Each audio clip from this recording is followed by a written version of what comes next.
These actors right here all had their careers either revived or significantly boosted thanks to a single horror movie role, ensuring they went from relative obscurity or the career doldrums to major visibility among horror fans, as much as many use the genre as a stepping stone to more worthy dramatic roles. An iconic horror movie part can actually end up defining an actor's entire career and become the role for which they're most fondly remembered, whether they like it or not. So I am Gareth, this is What Culture Horror, and here are 10 actors who saved their careers by starring in horror movies. Number 10. Lin Shaye, Insidious. Though Lin Shaye has had a career spanning more than 4 decades, it's fair to say that most audiences didn't know who she was until she played a supporting role as psychic Elise Rainier in 2010's horror hit Insidious. Nevertheless, she is actually the sister of New Line Cinema founder Bob Shaye, and has had small parts in countless notable movies over the years, including A Nightmare on Elm Street, the first 2 Critters movies, Amityville: A New Generation, Wes Craven's New Nightmare, and numerous Farrelly Brothers comedies such as Dumb and Dumber, Kingpin, There's Something About Mary, Me, Myself and Irene, and Stuck on You. In other words, she's been busy. But Shaye was transformed from a that lady actress into a star in her own right thanks to the Insidious series. Shaye received strong praise for her performance as Elise in the first movie, such that the series contrived ways to bring the character back for every single sequel despite her death, effectively making her the series' de facto protagonist by its 3rd entry. Even as critics largely panned most of the Insidious sequels, most agreed that Shaye's performance was the perennial bright spot. At 67 years of age, Shaye became a household name and has appeared in over 80 movies and TV shows in the decade since. What a legend. Number 9. Drew Barrymore, Scream.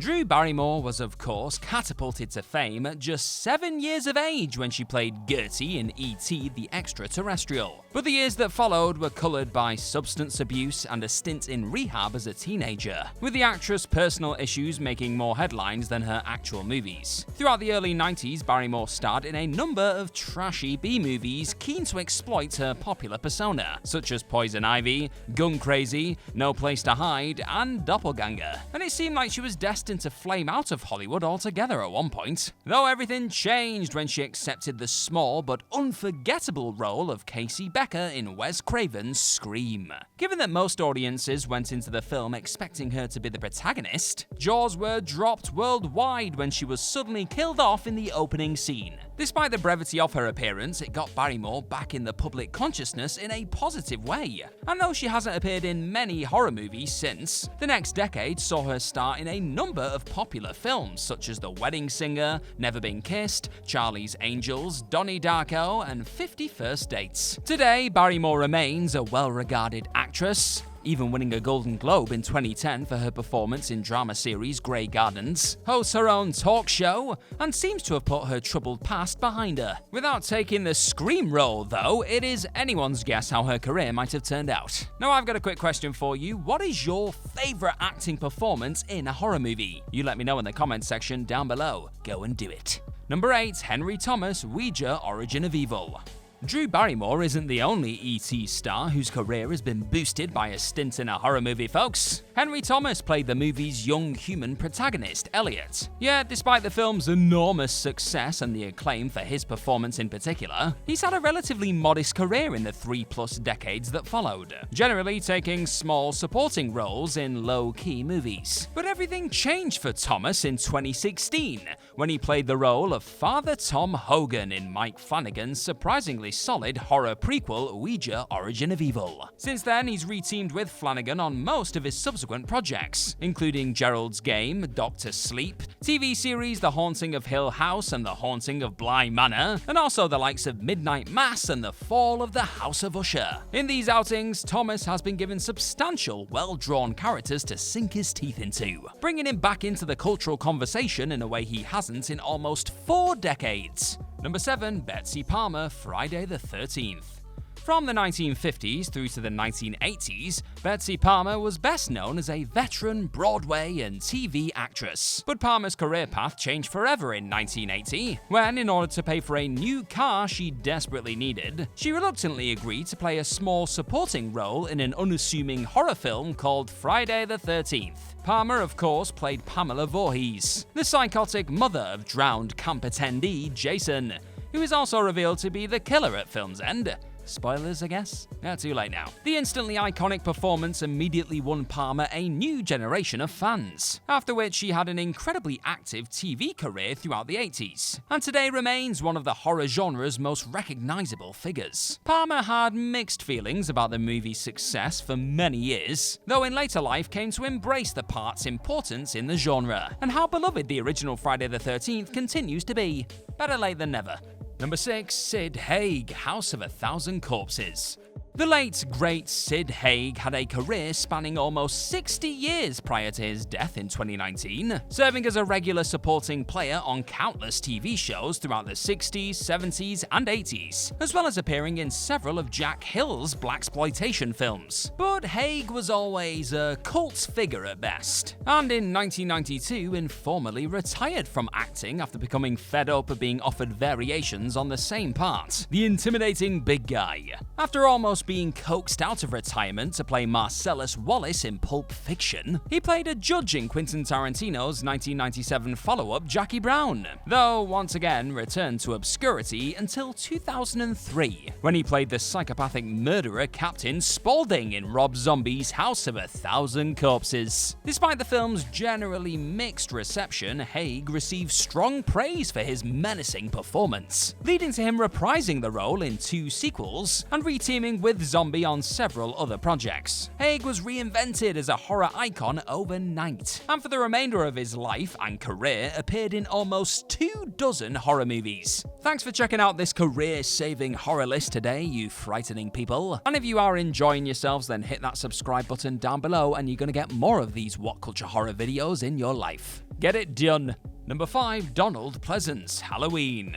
Across an acting career spanning more than 50 years, Donald Pleasance racked up an impressive 239 screen credits, 2/3 of which were actually prior to him being cast as Dr. Samuel Loomis in 1978 horror classic Halloween. That is a seriously stacked CV right there. Indeed, Pleasance was far from an unknown actor before working with John Carpenter, starting out as a stage performer in the late 1930s, transitioning to TV and film in the 50s, and delivering notable performances in The Great Escape, and especially as Blofeld in 1967 Bond film You Only Live Twice. By the 70s, Pleasance began starring in a glut of low-budget horror films, most of which were obvious paychecks, until things changed forever when he agreed to play Loomis in Halloween. Beyond the film's own transformative effect on the horror genre, Pleasance received enormous acclaim for his role as the dogged psychiatrist, winning the actor a swath of young fans unfamiliar with his prior work. In addition to reprising the role of Loomis on 4 subsequent Halloween sequels, Pleasance also spent the next 2 decades as a regular on the genre film circuit, appearing in literally dozens of horror and thriller movies, ensuring he classed up just about anything he appeared in,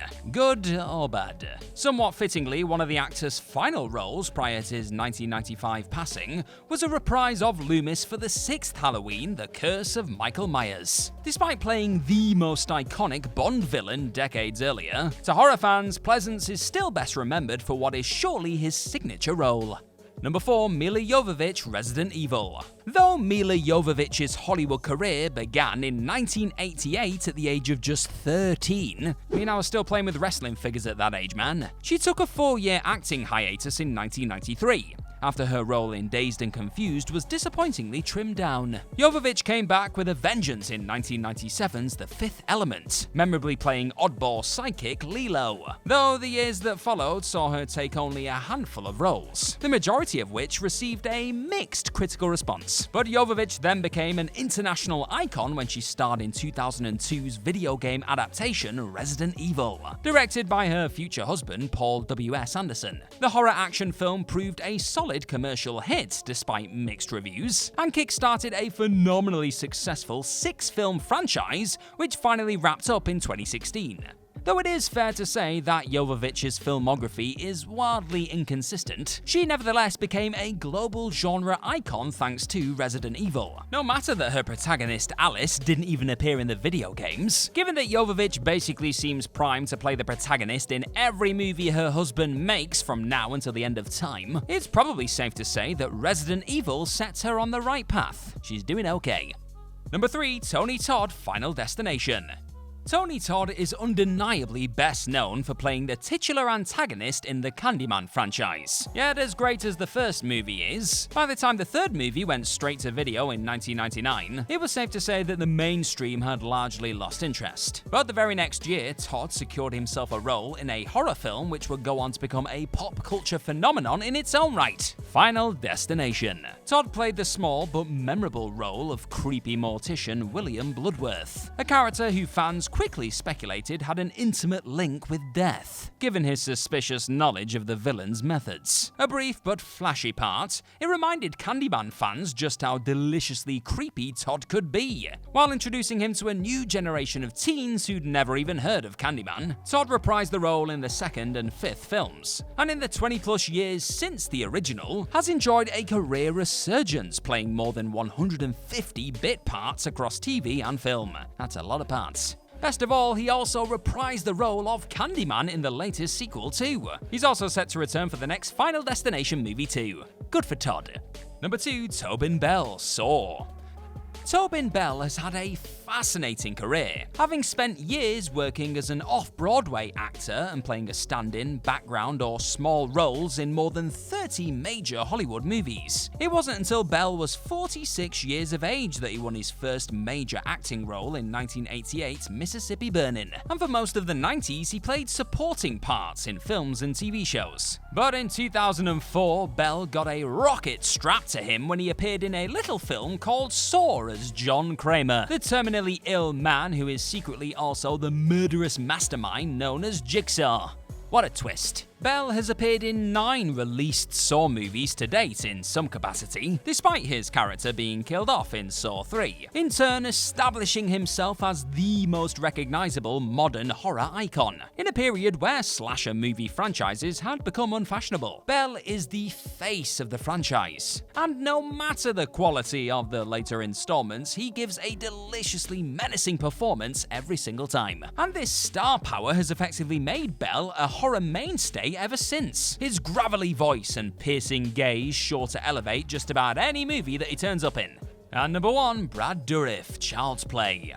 Years and years before he voiced killer doll Chucky in the Child's Play franchise, Brad Dourif won Hollywood's respect with his Oscar-nominated performance as Billy Bibbit in 1975's One Flew Over the Cuckoo's Nest. Despite this early success though, the next decade plus of Dourif's career was relatively modest, appearing in the likes of Eyes of Laura Mars, Wise Blood, Ragtime, and David Lynch's Dune and Blue Velvet, as he decided to return to New York and act on stage, while also teaching acting and directing classes. However, Dourif decided to return to Hollywood in 1988, and was almost immediately cast as serial killer Charles Lee Ray and the voice of Chucky in Child's Play. Though the part is largely a vocal one for Dourif, his distinctive vocal tenor became the series' constant for almost 3 decades, cementing him as an absolute icon of the genre. The mainstream attention also helped Dourif win a meaty role in the criminally underrated The Exorcist 3, and ever since he's enjoyed a fruitful, busy career playing psychopaths and supporting weirdos in genre films, perhaps most memorably as Grimmer Wormtongue in the Lord of the Rings trilogy. Ah, what a slimeball. Yet without Child's Play, it's tough to say where Dourif's career would have gone.